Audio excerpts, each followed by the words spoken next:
Okay, folks, let's get going. Anybody had any chance to play with the feedback prize competition last week?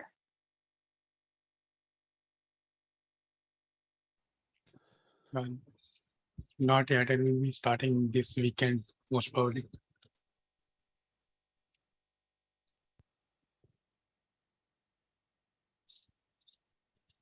Yeah, I didn't get a chance to look at it this week. I got my previous notebook to work though, like on the last competition, like adding in the grouped thing. Like Jack had said last week about applying the grouping to the test set by itself. So that was what fixed it. So it did give me a massive jump up in that one, but I haven't had a chance to look at this new competition yet. So want to talk about that a little bit. So I forget the grouping part. Just want to remind us of what that was about, Steve. Yeah, so so these are my scores. So this is like for a single fold. And like this was before I did the grouping thing. And then this one here is with the grouping applied. So you can see like they jump up massively. And then this one here is I tried applying that weight perturbation thing, but the score came down slightly, but I think it's just how I was fitting it into the model. I think I need to look at that a bit more. But yeah, so it was, like basically where it takes the context pairs and adds them in. Yeah, so like it groups by the context and the anchor and sticks those onto the end of the text string. So pretty much everybody that won the competition did this. And it does look as if that's the thing that's required to like give it the big boost. So if I was to train the whole model on this, yeah, I imagine it would be, like I could never break the 8.5 barrier in my thing. So yeah, I think this would let it happen. One request, could you share, especially the one with the AWP stuff, and at least now your score won't get dinged? Yeah, well, this one here, I just copied it. There's one model out there. I can't remember which one it was. Yeah, oh yeah, like this is like so I basically sort of took the code out of this model for the AWP training. So that is public. If you can post a link to that, that would be great too. Yeah, and I found as well, because I didn't really understand what the AWP stuff was doing. So I found this website. It's really, really good. Yeah, so like a couple of weeks back, that posted the YouTube video to Ian. Yeah, I watched that, and actually that's pretty good. I would recommend. I think the general concepts he covers in it are even more insightful, I would say, as to how brittle the models really are. Yeah, so yeah, I thought his video was really good because I didn't really understand the paper that well, but like watching the video made me understand the paper. And then, yeah, so like his paper was basically just about adversarial attacks on your network. And then there is the second paper, which is like the AWP theory and stuff. Whereas like this website sort of goes into all of that. Yeah, so it's really interesting because it's actually got Jupyter notebooks that go with it. So yeah, like here, they take a picture of a pig and they stick it into their classifier, and then they show you like how to stick the noise onto it, and like they go through all the mathematical theory. And yeah, like by sticking like this noise onto the picture, so it still looks like a pig, but then when you stick it through your classifier, it comes out and it thinks it's a monkey or something. So it's got like a very good explanation of everything. So I'll put a link to this as well because I haven't. Yeah, that'd be great. There's like 5 chapters to it. I haven't got this far yet, but by looking at this, I think I'll end up understanding what the AWP thing is actually trying to do. But yeah, this other notebook is just a public one. So because in fact, the specific signals that you add, like that, what look like noise, he in fact specifically says, yeah, that thing, it's actually not noise. And one of the, because it's very directed arrow, and the fascinating thing in the video you posted that he explains is, adding this, apparently some people, this was fascinating to me, he mentions this, I'm sure you've seen it, is he says some people took this and put it in their Facebook, whatever the image, and so that any system that kind of scans it would not be able to recognize right. Their image. Well, it'll end up thinking they're a pig instead. Or something really weird, like a baboon or chicken or whatever he said. And I thought that was pretty interesting that, but he said they hadn't posted anything which said, oh, did the system think they were a gibbon? But they did report back that the system was unable to recognize, their faces and stuff once they had this as the stuff. So I thought that was pretty interesting. His whole lecture, I would highly recommend people go back on Slack and watch the video that Steve had posted a link to. I just did it last week, and it was, he obviously provides a lot of references, but his talk is mostly concepts of how and why the models are so brittle, and or how machine learning in general is extremely vulnerable to these attacks. And the attack that he's talking about, he calls it fine fast gradient or fast fine gradient or something, and it's just incredible. So I think he, unfortunately, in that lecture, he doesn't cover, and he says that at the end that, I wish I could cover how to protect, which is what, or how to improve, which is what this AWP technique does, right? Like make the model more robust against those kinds of attacks. So. And yeah, I can see how sort of training your model on the adversarial examples would give you better generalization, which again, like everybody that took part in that competition, all the leaders seemed to stick AWP onto their models. So I think I just haven't implemented it correctly. But yeah, so this paper or this website or whatever gives like an explanation of a simple explanation of all the maths, whereas I was getting a bit bogged down in it. So. But that'd be very interesting because that would be cool if we can to go through that, because that would be kind of taking the paper's theory and kind of going through how to implement it and obviously they do it. I don't know whether they illustrate it on. From what you showed, it seems like they illustrate it on images. Then the interesting thing is how do you implement it? And since you showed that link, which actually implements it for NLP as well, so that would be interesting. Like how do you take something from images and then move it over to NLP models, Hugging Face models, I'm sure. Yeah. That's cool. And it's kind of satisfying to see the jump in the results, right? Because that shows that, as everybody said, that was the trick in bouncing up the score.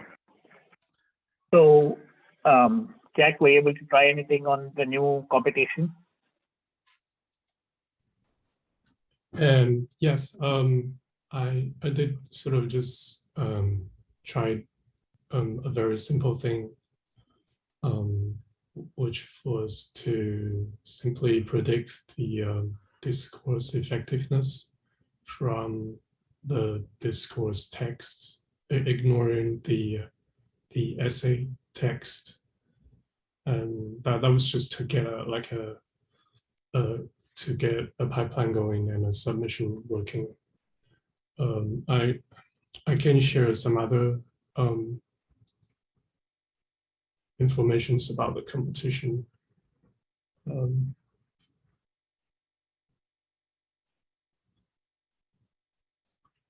Yeah, so let me know if you cannot see anything.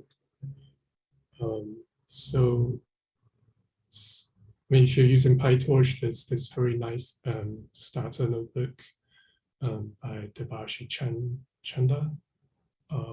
So it's basically just PyTorch plus OntDB. And so in this example, like the input text, it's the discourse text plus, well, if you look at the data set definition here, he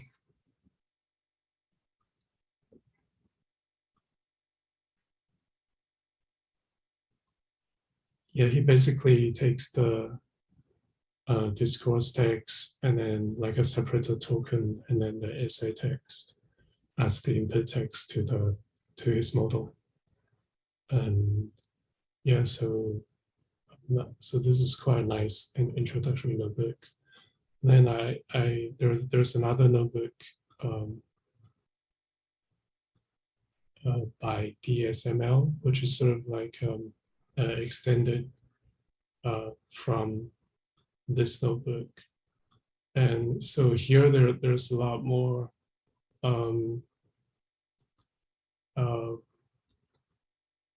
more examples of different types of pooling. You know how with the transformer models, when you kind of outputs the activations, there's a sequence dimension and there's an embedding dimension, right? And so by pooling so people use pooling to reduce the sequence dimension. And here, this guy has provided, so I don't know if you remember, like Ato mentioned before that when people are reducing the sequence dimension, normally what they do is they simply just take the very first element corresponding to the CLS token. But there are other ways to do this, and using different types of pooling methods. And this guy here, he's sort of so here he demonstrates how to do what's called mean pooling, where you take the mean over the sequence. And there's another one called min-max pooling, which has something to do with the min and the max over the sequence. And then there are more sophisticated ways of pooling, such as using another neural network, like this LSTM. And then there's another one called weighted layer pooling. And so, like, if you use this notebook, this notebook allows you to play with these different types of poolings. And like one thing I would mention is, if you want to try, I think the LSTM pooling and the weighted layer pooling, you need to make sure that when you create your model, you set. So normally when you create your model, you create like a model config, but you want to make sure you set this to true so that your model returns the activations from all the layers of your model. You need to do this if you want to use LSTM pooling and weighted layer pooling. Yeah, so there's a lot more information in this notebook. More things to try. And then another one that I think is probably quite useful to know is the issue with like GPU memory usage. So there's this technique called gradient checkpointing, which reduces your GPU memory usage. And I think it's like a special way of calculating the gradients such that it reduces your GPU memory usage. I don't really understand the details, but to use it in PyTorch is very simple. It's you have your like transformer model, then before you use it, you simply call this method, and you should you should see a drop in your memory usage. Apparently, it's slightly more difficult to get it to work if you're using TensorFlow, and yeah. So yeah, I think that's all I have to share this week. Thanks. On the That's gradient very checkpointing thing, Jack. Yeah, I saw some comments. Yeah, like I'd actually read this one. I saw. Is there some comments about it? Maybe sort of slows down training or changes the training or something. Yeah, it does. Because of the way it computes the gradients, right? It doesn't. I think it has something to do with like it doesn't when it does the forward pass, it doesn't save the entire computational graph to reduce the memory usage. But Right. it does mean that when you are calculating the gradients, sometimes you have to maybe recalculate like a forward pass or something. So it takes longer. Right. Yeah. So, Seems like a classic computer engineering storage versus compute time trade-off, right? possibly, yeah. Sounds like it. If you kind of store a few things, then, you know, but sometimes the trade-off is you get slower, but you don't use as much memory. Right, yeah. Because you probably have to recompute some things because you're not storing them. So it may, I haven't looked at it, but typically a lot of stuff in the forward pass gets cached. So cache meaning, they use cached in a generic way in the sense that the hardware actually stores it somewhere in its own local stuff that in GPUs, for example, and reuses it when you go back. And if this thing is just not quote caching those values but recalculating them, then it could just be that you don't use as much memory to store them, and if you have to recalculate them, then it might be paying a penalty. But that's all conjecture. I have to actually go look at it. I'm fascinated by it because I'm spending some time, quite a bit of time these days, on the hardware aspect of ML. So I'd be interested in what the technique actually does and how it translates to how the hardware is getting used. Okay. Yeah, and also like if you use DDP, it doesn't play well. Sorry, what's DDP? I'm not entirely sure. Does it have something to do with a data parallel, distributed data parallel? PyTorch.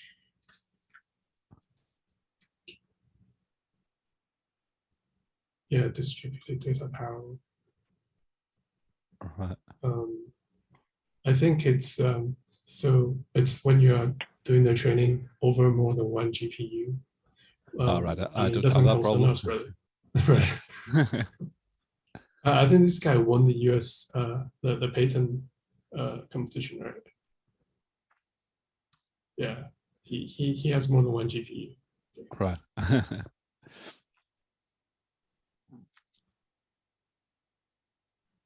Yeah, it actually, I spent, like you, I kind of just basically wanted to make a submission. So I used, let's see whether I can.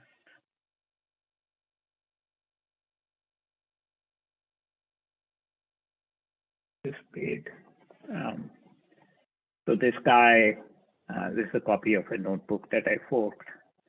That's very similar to the, can you guys see my screen yet? Yep. So this is very similar.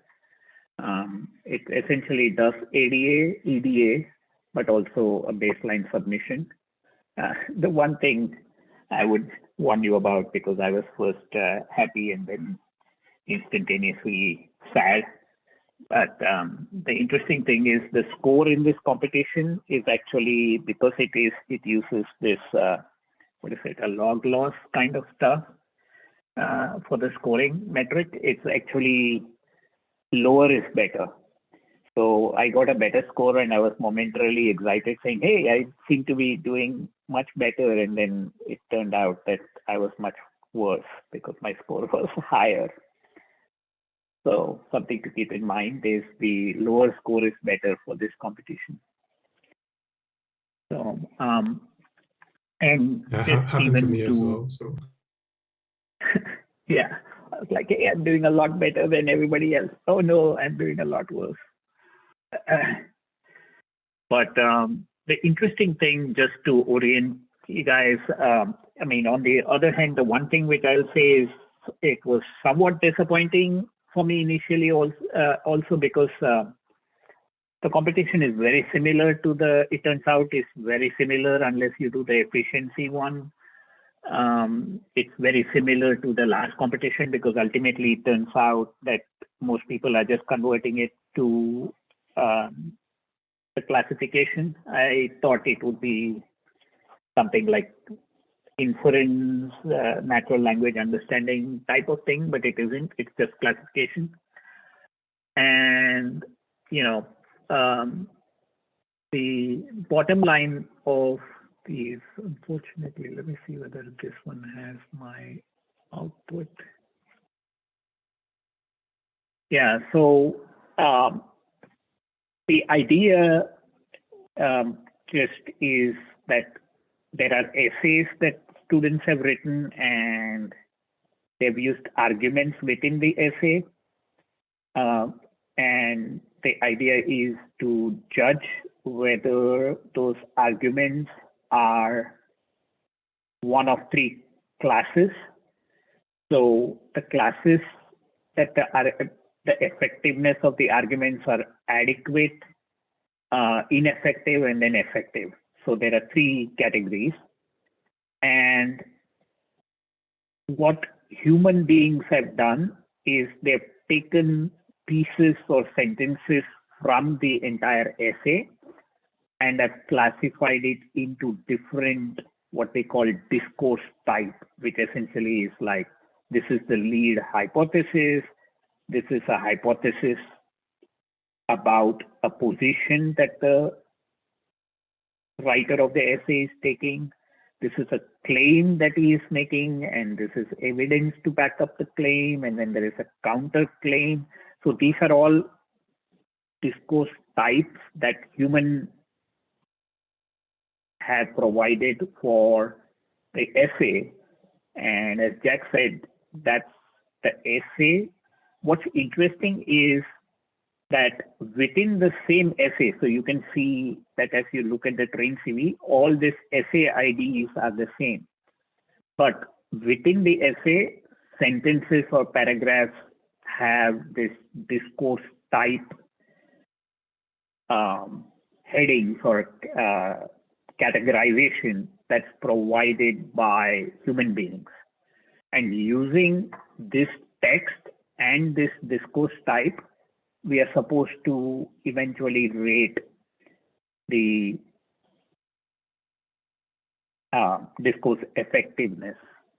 And what is interesting to me, and I kind of, this little bit I don't yet understand, is how eventually in the competition, we are just providing rankings for the discourse effectiveness.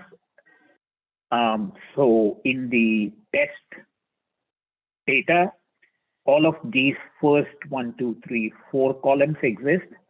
The fifth column of discourse effectiveness doesn't exist. And we are asked to provide that by the model.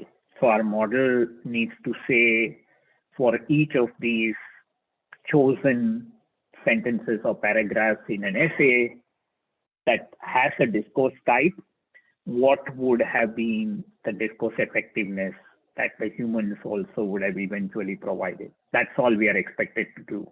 So it falls into 3 classes, and we are just expected to provide And in this case, we're expected to provide, I think, just the logics of these, right? Just what is the probability that the discourse effectiveness falls in adequate, ineffective, or effective class. And that itself took me a little bit of time to understand that what we are being asked to do in the competition, because I was thinking we are grading essays as a whole, and that's not the case. So which leaves me, with the open question almost not relevant to the competition, but because the framing of the initial thing was, oh, we are going to help develop a system that automates grading. So I thought we were that's what we were doing. We kind of are doing that, but it's not all the way there, because what we are grading is, or what our model is doing, is providing values for this last discourse effectiveness category and putting it into one of three categories, or giving the probability for each of the three categories for each of the discourse texts, and not for the essay as a whole. So that's something that took me a little bit of time to understand, which is why Jack mentioned as well that and this model does the same thing. He eventually, and I'll jump around a little bit to make the point that, and then he looks at the distribution of how big the essays are and stuff. It was good to get me an idea. Here are the 7 types of discourse types that human beings have annotated for each of the discourse texts. And then these are the 3 categories we are supposed to classify the discourses into. And here is the distribution of them. You can see it's pretty unbalanced in a sense. And the simple thing eventually, and this is kind of the loss, right? And as I said, we effectively just need to submit the logits, so it doesn't have to be normalized and stuff. And so all he does is this, very much like what Jack was showing us earlier. It's just the discourse type and the discourse text. And Jack, in the example that you had shown, was he using the discourse text or was he using essay text? It would be the discourse text, right? So actually, he used discourse text plus the essay text. So what he did was, like, he used the essay ID in the data frame to read the text files containing the essays, and then created a new column containing all the essays. And then so over here, like, he would, put plus separator plus essay text. I see. So you used discourse type, discourse text, and well, you don't need the discourse text because the discourse text is part of the essay text. So instead of that, he just used the essay text, you're saying? No, he uses both, except, like, he uses the separator token.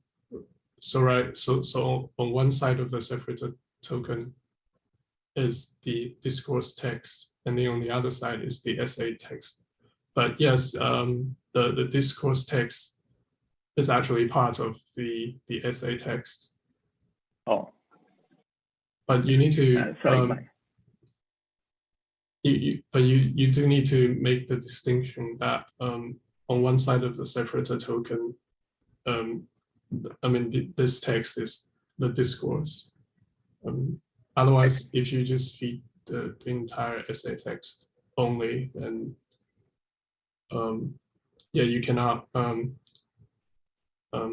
distinguish between the different discourses within the same essay. Yeah, I think my internet connection is having some trouble, so I see some.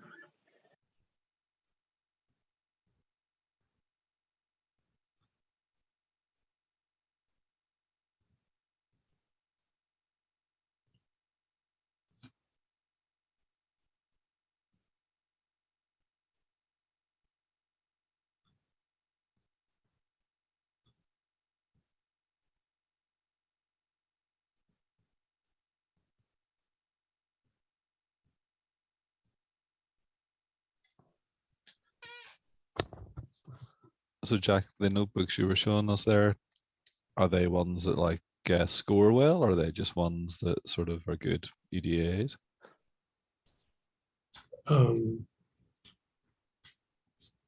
don't, so, okay, so actually only one of them has a score, and it's 0.619, which is, I think the highest score at the moment is 0.5 something, 0.57. Right, so it's not the highest scoring notebook, I guess. Let's see what the highest scoring notebooks are. Have you submitted an entry then?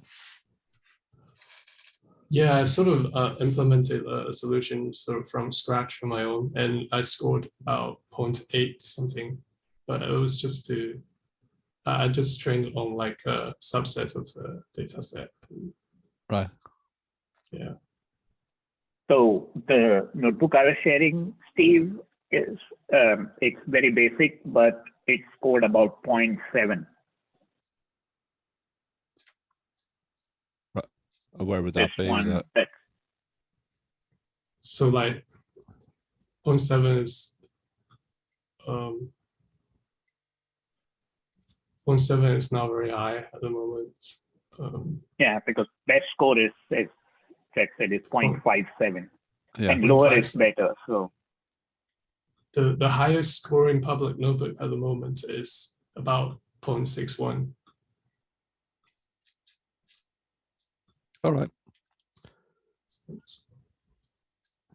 Yeah, just looking at the leader. Oh, that's reasonable. That would be. So that's like an ensemble of Dipata, Base, and Roberta. Oh, like one question I have is like, does the current leaderboard does it reflect the efficiency of your submission? Do you know? no, I thought like, that was separate in the sense that you know, they have a separate parallel stuff going on with respect to efficiency. I haven't looked at whether there is an efficiency leaderboard separate from the current leaderboard. Okay, so even if you're quite even if you're doing badly on the leaderboard at the moment, you might still win like the efficiency prize if it's fast enough. Like for example, say if you're just using, I don't know, XGBoost or something, and then yeah, except again, you know, I haven't read the details of efficiency, but is efficiency only time? I thought it was also memory. I think it's time. I'm not sure, but there's no way of knowing that part at the moment anyway. Right. Is that what you said? Just looking in the discussion there, yeah. So there's a separate leaderboard for the efficiency one, and maybe even I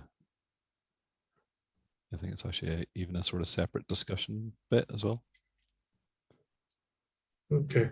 So yeah, the highest score in there is 0.57.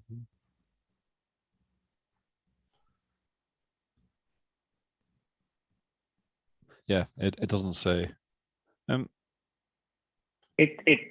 let me share my screen here that shows the metric for efficiency. Let me know when you guys can see it. Yeah, I can see that. Yeah. Yeah. So as Jack was saying, it seems like it's one is performance. So it obviously the first part is you still have to do really well, and then it's time. Oh, so can you click on the efficiency leaderboard link? Is that like is that the link? Yeah. Yeah. Does that take you to something? Oh, okay. So it's inside a notebook. But yeah, it is different from the. I'm sorry. Can you go back there, for any of us? Back to this one? Yes. See, So on leaderboard there, is that different? If you go to the leaderboard at the top there, is that just the standard Oh leaderboard? yeah, this is the regular different. leaderboard. All right. This is the regular leaderboard. Whereas this one is the efficiency leaderboard. So KQler is doing well, right? Is top of the efficiency. That is fine. Well, that's kind of somewhat of a prerequisite too, right? Because if you look at, where was I? Oh, I need to go back to the overview. And yeah, so the first part here is a function of the log loss, which is the submission score on the main competition metric, right?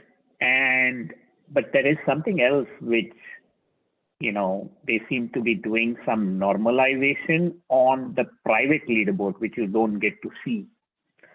So it's, I guess, I don't know why they do this. It'll be kind of interesting to spend some time understanding, but it looks like they take your score from the regular competition and then they do some kind of normalization of all of the submissions and its evaluation on the private leaderboard, not even the public one. So it's kind of like you don't know what this does other than it does some kind of normalization. And then it adds a time component to it.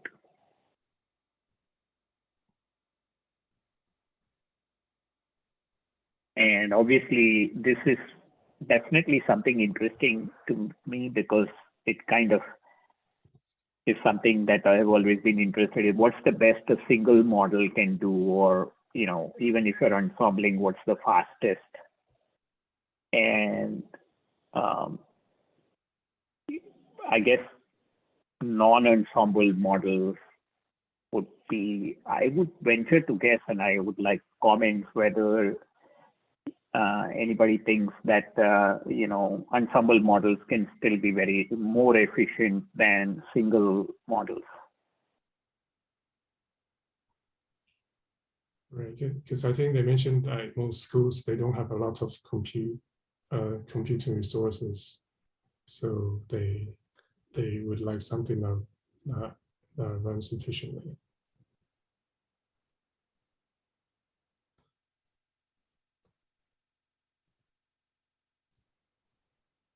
Yeah, so I'm tempted to think that it would be non-ensemble models, right? You'd think so, yeah. Like obviously, once you start ensembling, then you're running multiple models. So yeah, one single model would fare faster than two models. But you can ensemble smaller models, right? Yeah. Okay. But like most models they're all BERT models, aren't they? So yeah, and if you ensemble smaller models, the issue also is because it considers performance, is it's not purely time-based, it's also performance. So you might fall back or behind so far in performance that, so, you need to get to a minimal level of performance. And that might put you, as Steve just said, into using some kind of BERT models. And once you are there, then, then ensembling them would not be that much difference. Again, I haven't looked, for example, it would be fascinating. This is something I'll probably do just because of my hardware interest too, is I haven't yet built a table of what are the sizes of some of these Hugging Face transformer models. I'm sure they have it in the library, that information. So for example, between a Tiberta V3 small versus a Tiberta V3 large, what's the difference? Yeah, I can't remember. I've seen a table summarizing their properties.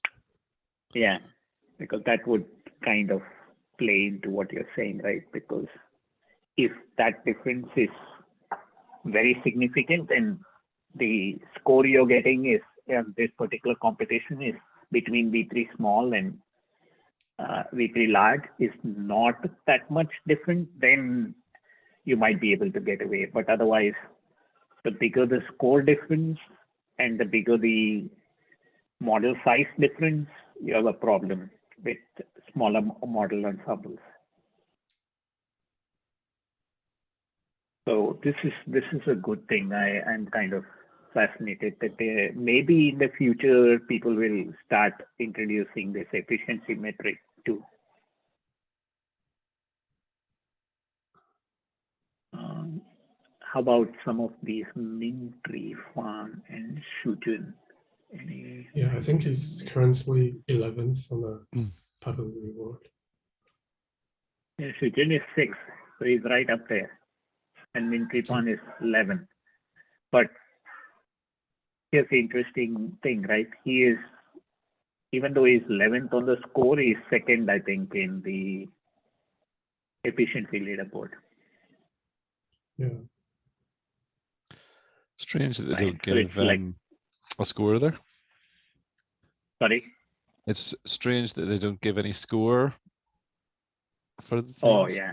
So you can't say is K Killer much better than the next one? But it's like 5, 11, 6 with respect to scores alone. So the 11th scoring guy is second in efficiency. What's the difference in score anyway? 5, 9 versus 5 and 6, or 5, 7, 9 and 7, 7. So these two guys are very close, but this guy is a lot less efficient than this guy. That's fascinating. I'm just wondering, I haven't seen it done in the mentioned in the discussions, which is if you take that expression for the efficiency matrix, is that something that we can implement, and then during training we sort of just optimize for that?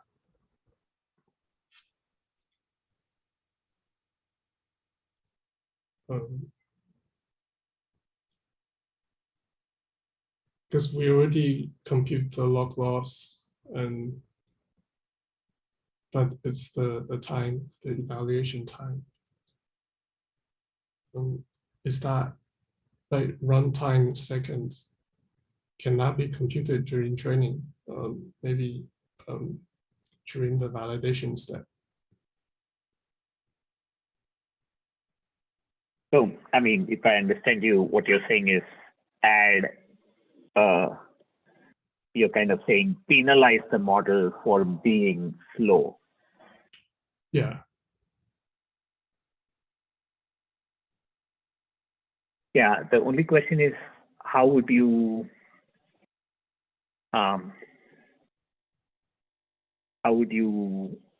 take it back to a gradient into the model? Oh no, That's I mean ultimately what I don't mean using it as a loss function, as the matrix function. So we can monitor it, you know, for checkpointing purposes. Yeah, as a metric, yes. Yeah, I think that should be, I mean, you could even just do a time.time and keep track of it, right? Yeah, I guess. Yeah, thanks.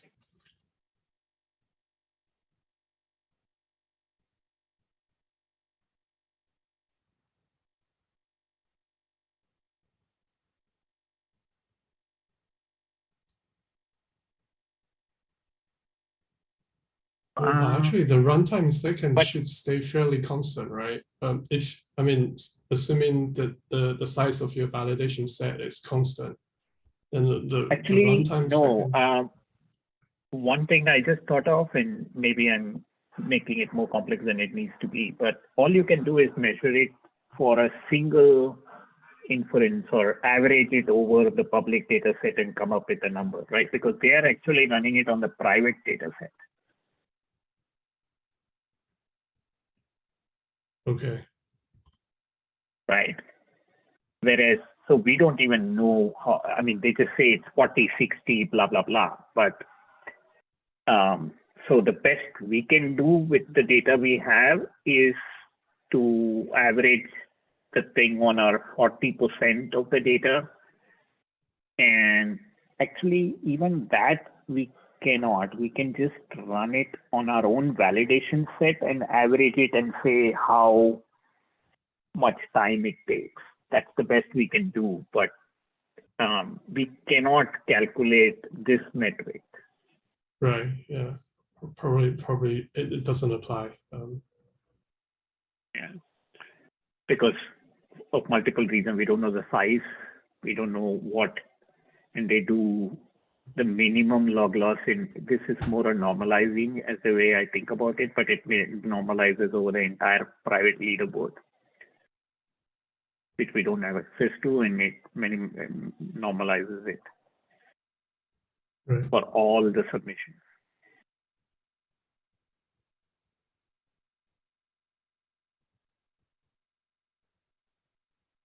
So, anyway, that's kind of, I just wanted to make a submission and see the basic idea and stuff of what is being done. So that's all I was trying to get done. Any other comments or thoughts from anybody?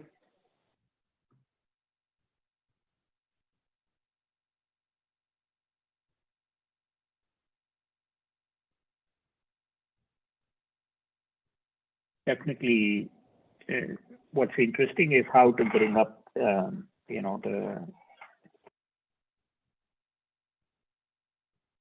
how to improve the score, what kind of inputs, like Steve just shared. I mean, in that particular competition of the patterns, there was this kind of quote, what people were referring to as the magic trick of combining the anchors and using more examples. I was just wondering what would be the equivalent of that in this case. The other thought that crossed my head was, you know, looking at the data, there seems to be some significant data imbalance, so correction for that. Does that help in any way? Things of that nature, but I haven't had time to look at the discussions. Any interesting discussions, Jack, besides the notebook that you pointed to? Anything that people are saying, oh, I tried this or that and didn't work, or did work?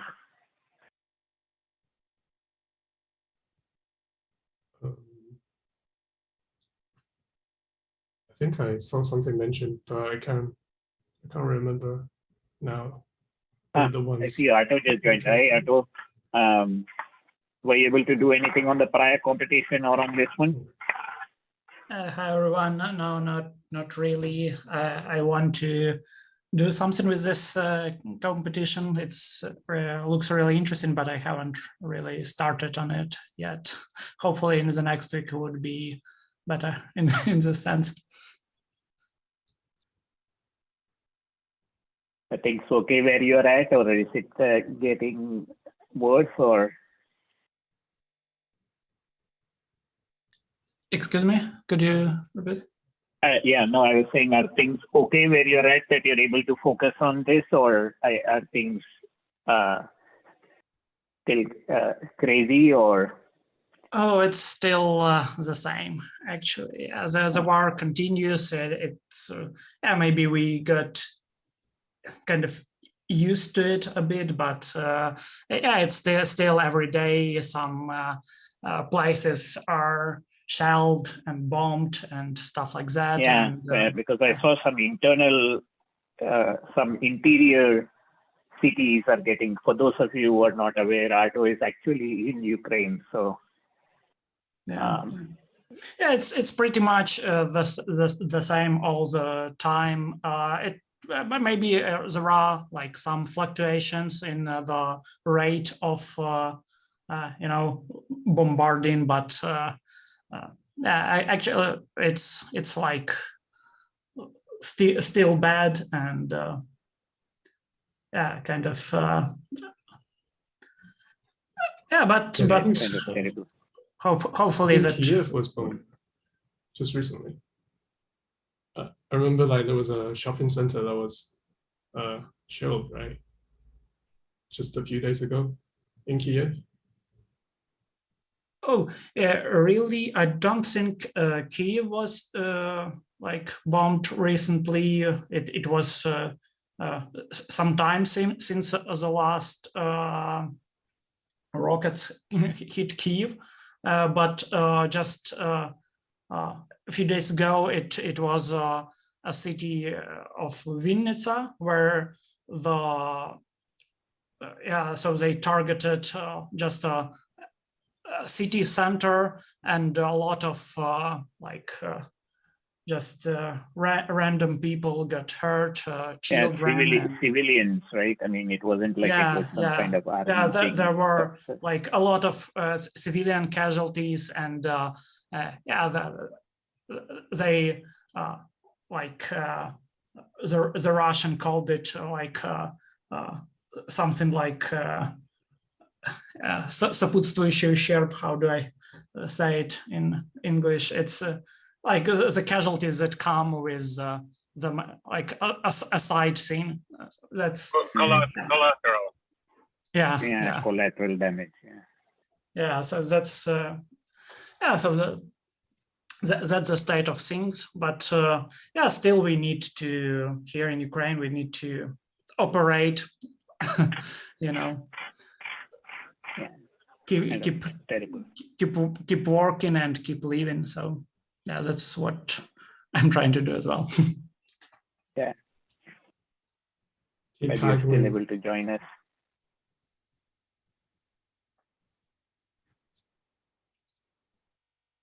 Okay. Thanks. Hopefully you'll get a chance to work on it this coming week and get some attempts up there and get some scores going and some new techniques. We'll spend some time on this, or trying to see what people have tried and what kind of tricks they're applying for this competition. Any other questions or comments, anyone?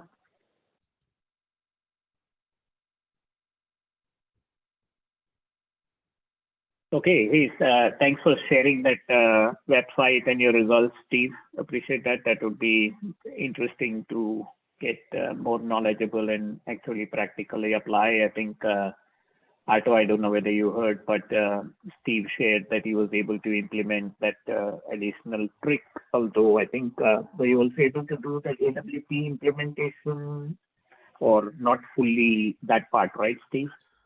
I implemented the AWP, but it made my score worse.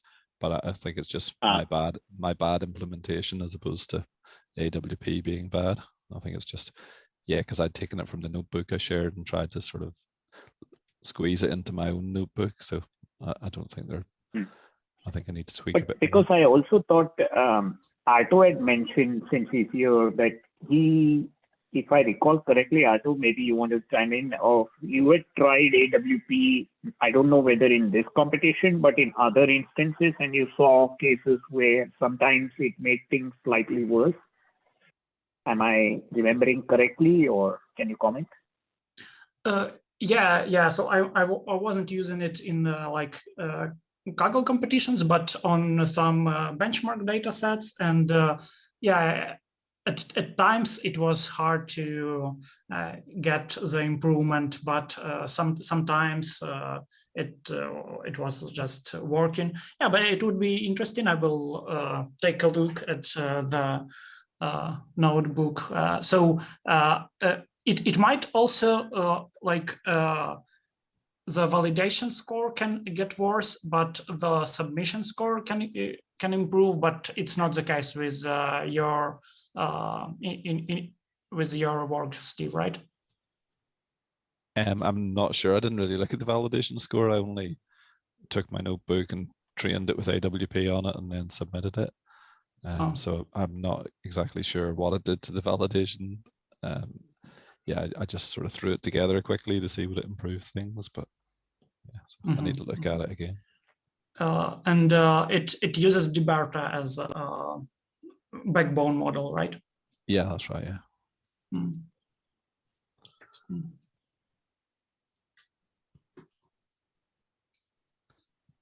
Yeah. So the notebook I Alrighty. shared, it'd be interesting to take the AWP out of it and see how its score varies, because like the AWP is sort of integrated properly within that notebook, and it is just a single line that just like seems to do its attack thing after the first training or after each training session.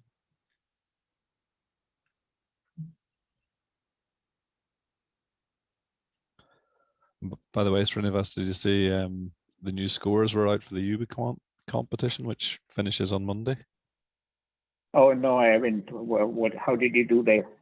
I fell down a few places, so I'm down to 28th or something like. But yeah, so that was, I think they only came out yesterday or whatever, those scores. And then yeah, it finishes on Monday, so it'll probably not change very much from that. Cool. No, I'm not sure. Yeah, no, I'm usually hanging around somewhere in the 200s. I haven't checked recently. I'll go do that. Right. Interesting. So for those of you not aware, that's an ongoing 3-month competition that Steve and I think Jack participated in. That was tabular data, if I'm not mistaken, and stock prediction. Was it Chinese stock market or something, Steve? Yeah, it was, yeah, the Chinese stock markets. Although, yeah, like so it ended we up, didn't it wasn't invest really. money based on that. No. But we'll kind of go and check it out. Okay, thanks everybody for joining, and good luck doing something with the new competition in the upcoming week, and see you all next week. Cheers. See you, everyone. Bye. Thanks, everyone. See you Bye. next week. Bye.